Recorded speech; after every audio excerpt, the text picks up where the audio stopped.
एक और बार खुदावंद का धन्यवाद देते हैं सुंदर समय के लिए जो परमेश्वर ने हम सबके जीवन में दिया।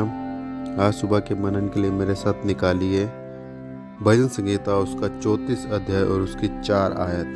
साम 34 वर्सेस 4। मैं यहोवा के पास गया, तब उसने मेरी सुन ली और मुझे पूरी रीति से निर्भय किया।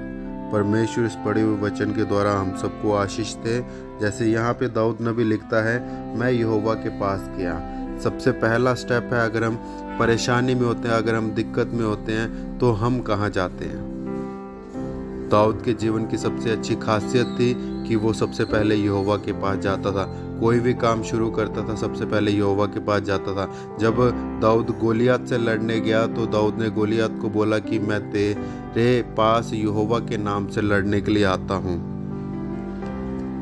मैं आपको आज एक राजा की कहानी के बारे में बताऊंगा।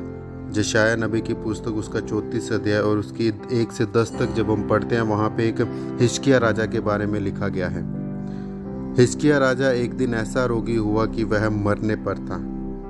तब यहोवा की वाणी यशायाह के पास पहुंची और यशायाह को बोला कि तू हिजकिय्याह राजा के पास जा और उसको बोल, तूने जो जिम्मेवारी अपने घराने में बांटनी है वो बांट दे, क्योंकि तू बचेगा नहीं, तू अवश्य मर जाएगा।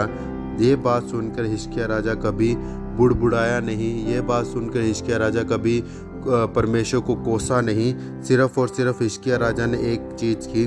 जब हम 38 की 3 आयत में देखते हैं, वहाँ पे लिखा है, हे यहोवा।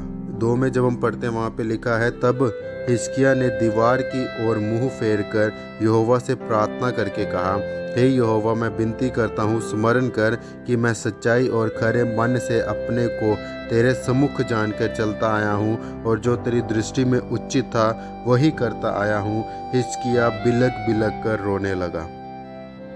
उसके बाद फिर से परमेश्वर का वचन यशायाह की ओर जाता है और यशायाह को बोला कि भाई हिजकिय्याह राजा के पास फिर से जा और उसको कह कि मैंने तेरी प्रार्थना सुनी और तेरे आंसू देखे हैं। सुन, मैं तेरी आयु 15 वर्ष और बढ़ा दूंगा। हालेलुया। जब हम हर एक परेशानी में, हर एक दिक्कत में, जब हम सबसे पहले स्टेप अगर हम परमेश्वर की ओर लेते हैं, तो परमेश्वर भी हमें क्या है, हर एक चीज़ से निर्भय करता है। और ये परमेश्वर का वादा है। परमेश्वर इस वचन के द्वारा हम सबको आशीष दे। आमीन।